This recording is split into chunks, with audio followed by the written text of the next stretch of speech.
E nós temos várias perguntas. Luciana, você tem as perguntas do público, eu tenho algumas perguntas minhas, então eu vou começar sem mais delongas. Você mencionou nesse projeto a importância das escolas na vacinação, mas existe alguma cidade, estado, região que já tenha de fato incorporado a volta da vacinação para as escolas? E a pergunta continua com o seguinte: agora que todo mundo sabe que vacina salva vidas, será que não é o momento exato para trazer de volta para as escolas, no momento em que as crianças voltam de maneira aí seriada, vamos dizer assim, para as escolas? Não é o momento exato para trazer a vacinação para dentro das escolas?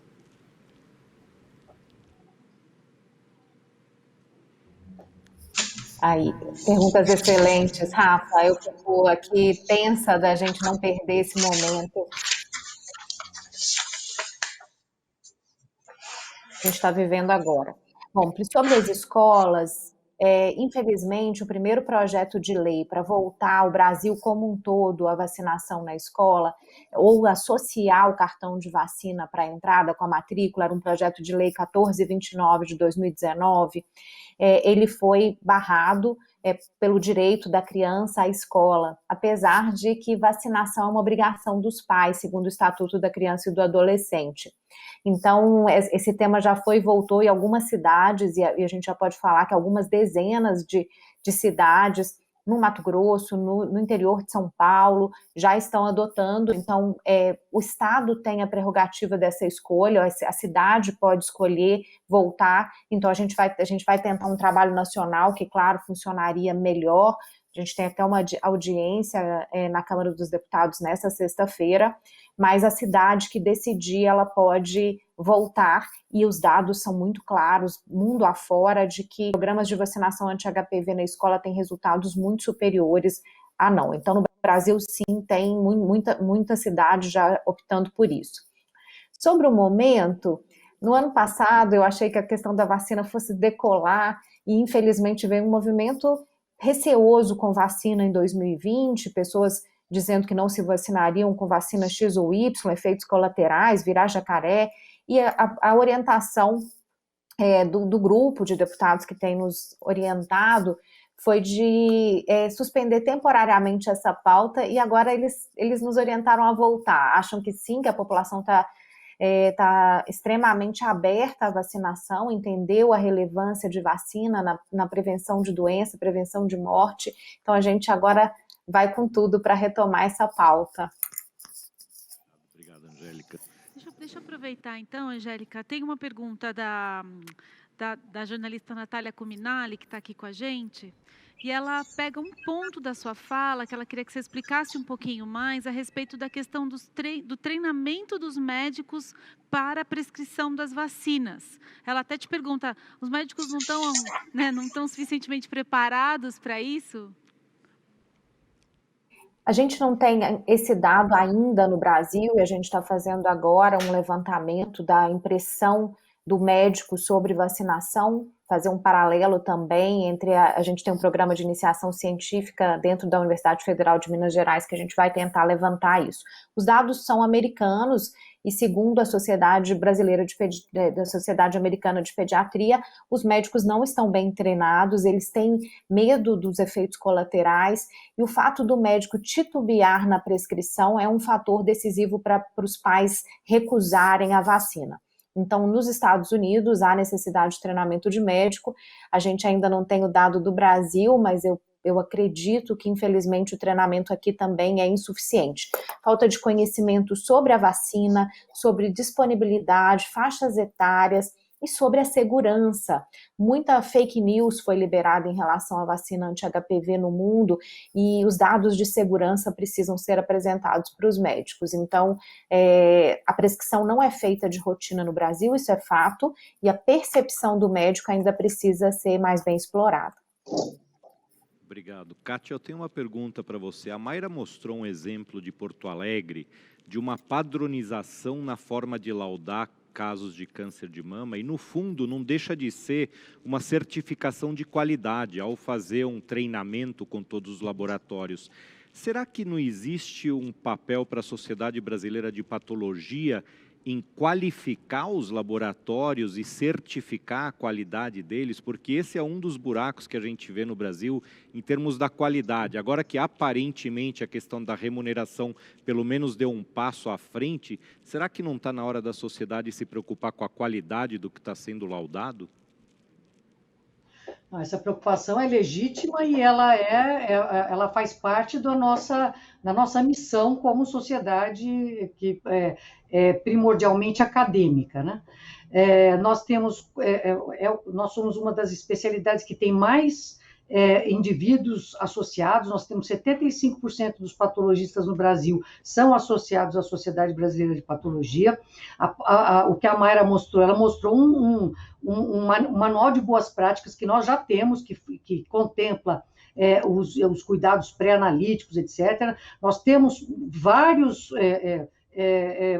manuais de padronização de laudo, não só os nossos em português, que são absolutamente atualizados, como nós somos associados ao ICCR, que é uma organização internacional de padronização internacional dos reports em patologia.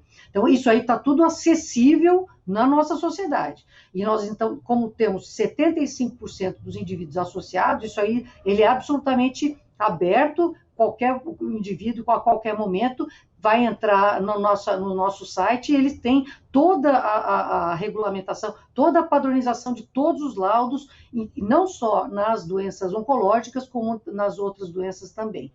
E em relação à certificação, esse é um ponto chave. Então, nós temos um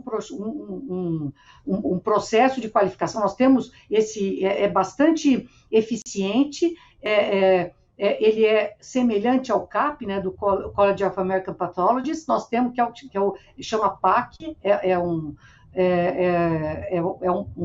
um programa de qualificação dos laboratórios.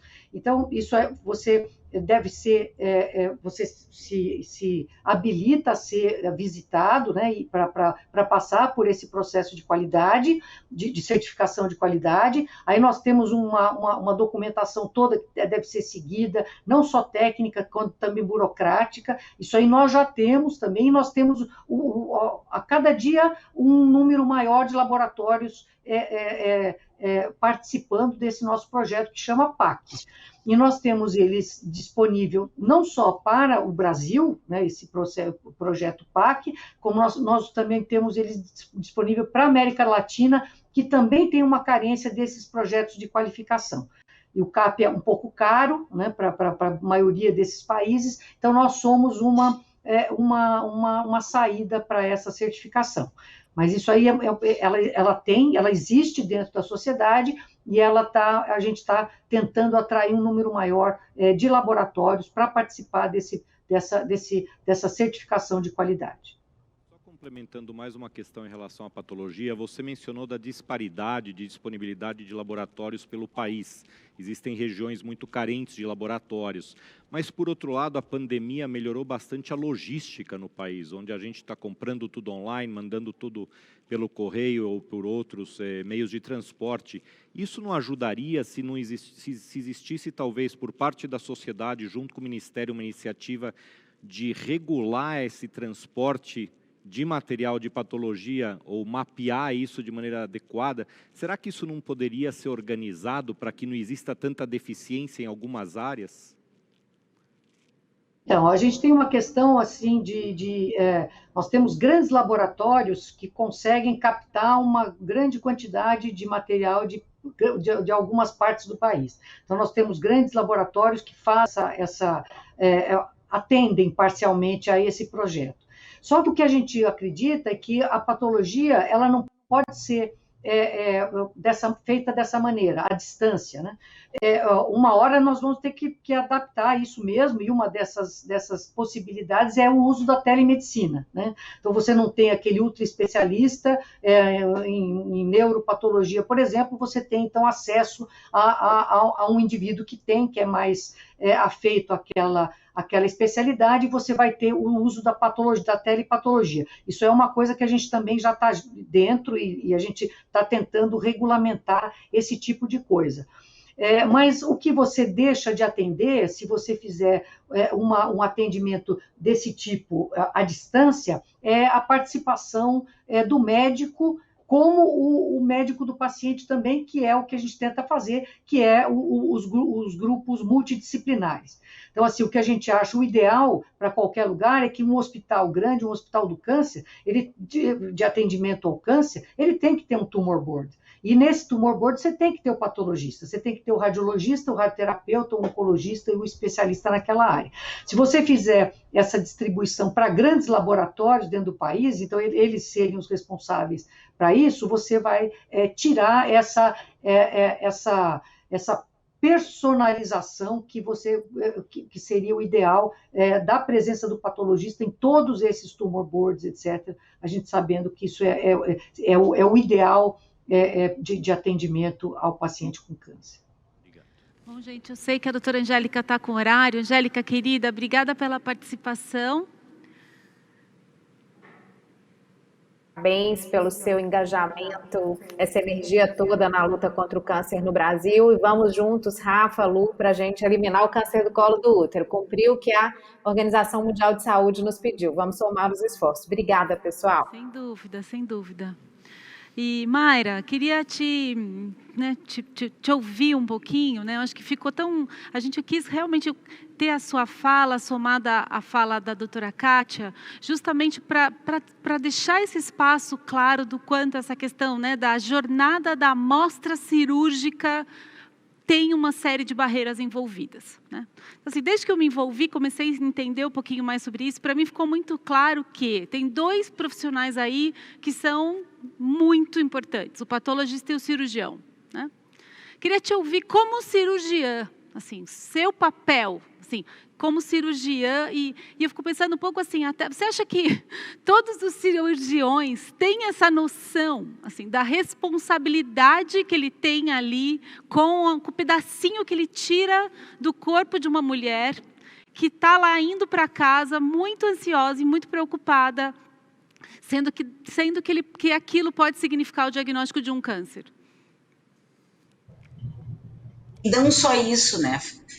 Porque hoje em dia não se consegue mais fazer oncologia dizendo se é ou não é câncer, né? Hoje em dia a gente tem maneiras a gente precisa saber que tipo de câncer.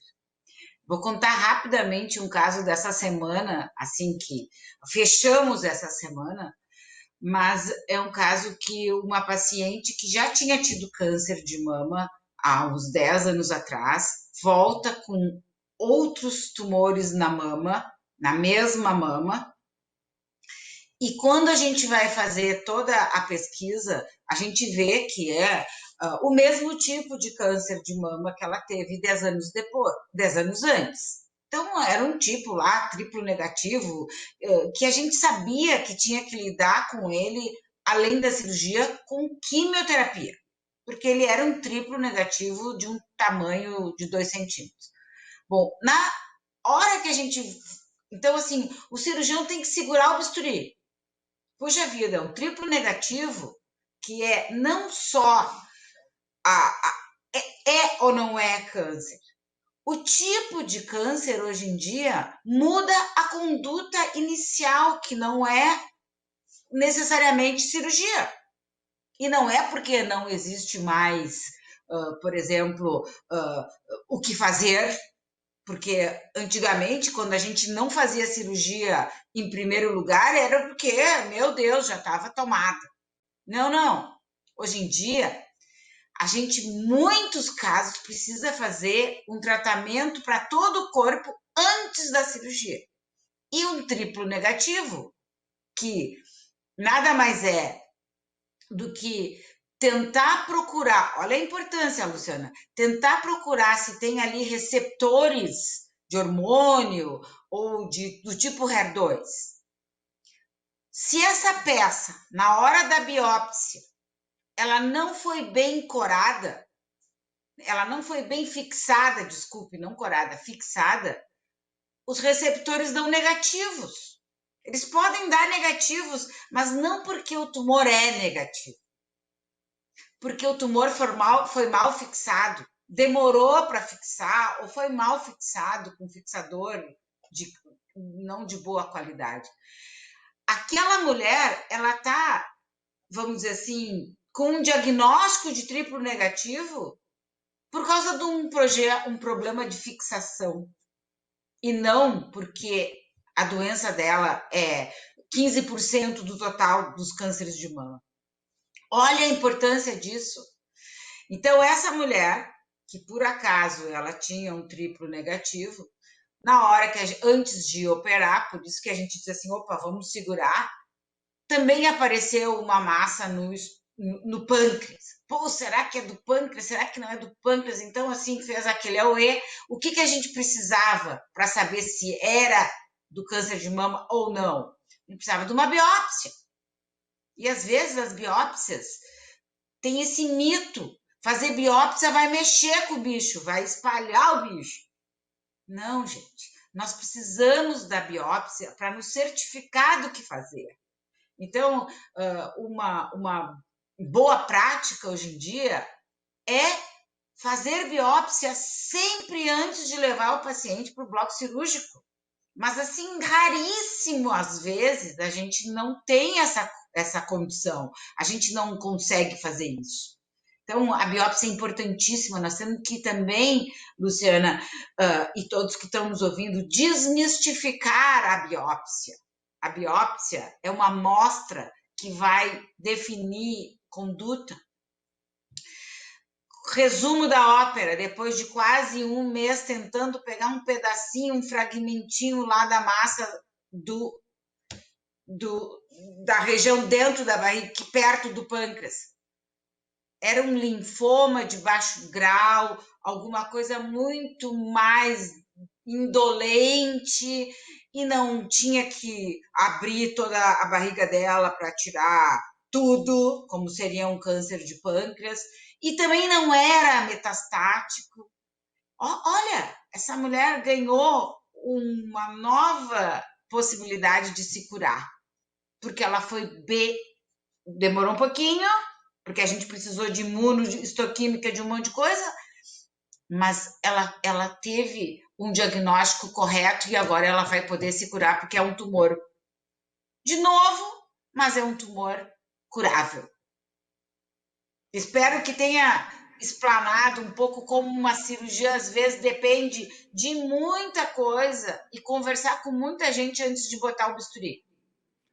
Muito Mayra, bom. Obrigado, Mayra. Arthur, eu queria gastar os últimos 5 minutos aqui do nosso painel com algumas perguntas para você. Primeiro, me chamou a atenção um dado que você mostrou da distribuição dos novos equipamentos, dos novos aceleradores que está sendo feita, onde você mesmo disse que não estão indo parar, aparentemente, no lugar ideal, né? Que estaria se concentrando aceleradores em lugares que já estão contemplados por outros equipamentos.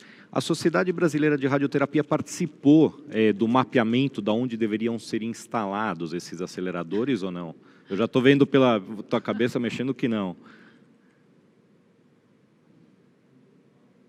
Boa parte dessas informações a gente acaba descobrindo aí aquele mapa. Eu fiz assim, mais para entender onde estavam indo as máquinas, e ali está com as soluções que estavam projetadas, as 41, né? A gente sabe que tem mais de 60 vão para essas áreas de assistencial. É fato que, como tem uma relação econômica muito estreita, né? Inclusive, se você for analisar a distribuição das Unacons e dos Cacons no país, eles vão estar em cidades que têm que ter uma certa infraestrutura, são cidades de maior porte, até para poder fazer o enfrentamento aí às necessidades das complexidades inerentes, né? Seja uma UTI mais bem posicionada, seja um volume de cirurgiões e de acesso à manutenção desses equipamentos que são mais complexos. Mas, assim, eu acho que o mais claro de tudo no RT 2030 é que boa parte das decisões que sempre foram tomadas na radioterapia brasileira foi em cima do eu acho, né? E, às vezes, a informação ela parece ser óbvia, né? Mas ela não é. E aí vocês me permitem aqui até a brincadeira, acho que um assunto de brincadeira, mas eu tinha um professor que fala, quando você acha alguma coisa, devolve para o dono, né? E eu acho que o foco nosso é justamente fornecer e prover informações de qualidade para que as decisões sejam feitas baseadas em técnica, em ciência, e decisões equivocadas, elas implicam em empurrar a solução do problema para muito mais para frente, né? Se hoje eu quiser fazer um serviço do zero de radioterapia, ele vai demorar aí, com toda o conhecimento e eventualmente até suporte financeiro que você possa ter, antes de 2 anos você não consegue botar um serviço para funcionar, né? Então essas decisões têm que ser feitas muito cuidadosamente. A gente chegou à conclusão, talvez, que o RT 2030 ele vai ser um organismo vivo, né? A gente vai precisar revisitar aí boa parte dessas informações aí daqui a 2, daqui a 3 anos, até para fazer ajuste de curso. Mas eu acho que é um primeiro passo da gente ser técnico, né? Objetivo e científico na tomada de decisões. A gente fica muito preocupado aí com essas intervenções, né? E está provado que elas não funcionam.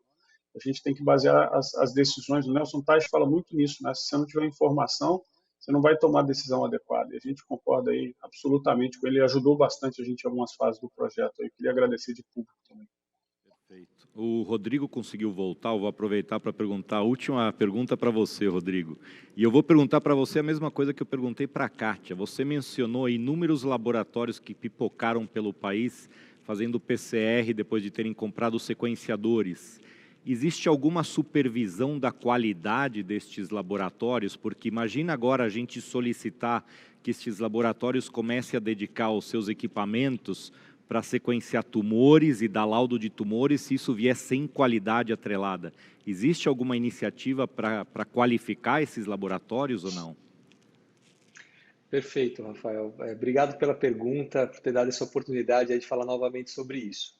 Assim, os equipamentos que foram comprados para fazer o PCR, né, para o COVID, eles são bem mais simples do que os sequenciadores de nova geração que são utilizados para sequenciamento de tumores, tá? Isso é um disclaimer, tem que ser feito. Então, assim, esses testes, eu tenho pessoas muito próximas, né, que participaram da implementação desses testes pelo governo, e, sem dúvida, existiu sim um rigor de qualidade para a realização desses testes, e eu acho que isso foi uma grande vitória, né, do combate à pandemia, não tenho dúvida. Existiram muitos erros, mas esse foi realmente algo que a gente tem que parabenizar o governo. Agora, nós temos que entender que não é somente a máquina que você precisa. Você tem toda uma metodologia, né, de treinamento de funcionários, de logística de amostras para que elas cheguem e possam ser processadas de uma forma organizada, vindo de todos os lugares do país.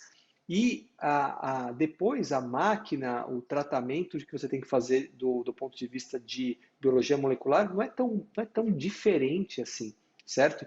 Porque, querendo ou não, você tem que ter um rigor enorme para você lidar com o material biológico de vírus, certo? Então já é muito mais complicado, às vezes, do que você lidar com DNA humano, DNA tumoral e tudo mais. Então existem algumas adaptações que teriam que ser feitas, e se você conseguisse fazer isso da forma que foi feita para o COVID, eu acredito que a gente teria aí sim uma qualidade bastante interessante para oferecer isso para a população. Mas tem que ter o mesmo rigor técnico que foi utilizado durante a implementação dos testes de COVID. Tem uma pergunta aqui, Rodrigo, que eu vou fazer de uma paciente. Peraí, agora perdi ela. Ela fala assim, ó, a Silvia está falando o seguinte, que nos Estados Unidos, quando o seguro de saúde não cobre, ela fala que especificamente o exame do perfil genômico do tumor, tá?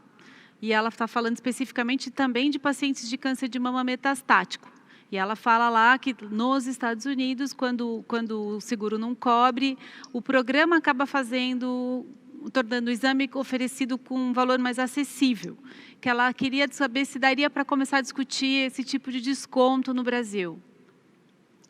Como tornar mais acessível. Isso é uma pergunta excelente, Luciana. Eu acho que a gente ainda está bem distante, né? Existe nos Estados Unidos uma cultura da coparticipação muito grande, e a grande parte das seguradoras de saúde, elas oferecem planos de coparticipação. Então, eu acredito que seja isso que ela esteja comentando. Aqui no Brasil existem já operadoras que fazem isso, mas a grande parte, pelo menos os pacientes com os quais eu tenho contato no dia a dia, não tem esse tipo de modelo de coparticipação de pagamento. Mas eu acho que isso é um modelo interessante e que, sem dúvida, poderia facilitar algum tipo de acesso a esses testes que são mais complexos e que são, muitas vezes, impagáveis para a grande parte da população brasileira. A gente tem alguns testes que, quando você comenta sobre os valores nesses testes genômicos tumorais, no mesmo momento que você comenta, a paciente já fala, isso eu não tenho condições e acabou. Então, você acaba perdendo a oportunidade de oferecer um teste genético que pode mudar a forma de tratamento dessa paciente, justamente porque não existe nenhuma outra forma de viabilizar esse teste, a não ser que ela tenha esse pagamento. É importante colocar, Luciana, que alguns testes genéticos que são muito importantes para o tratamento do câncer, como, por exemplo, pesquisa de mutação de GFR, KRAS, BRAF, eles são disponibilizados pelos planos de saúde. Então, não são todos os testes que não são cobertos pelos planos de saúde, porém, esses testes no SUS, eles ainda não estão disponíveis. Então, no convênio, você já tem a abertura para alguns testes. Não são todos e não são iguais àqueles testes que os convênios americanos fazem a cobertura. Mas também não podemos dizer que existe uma porta fechada para todos esses testes para a nossa população que tenha convênio privado.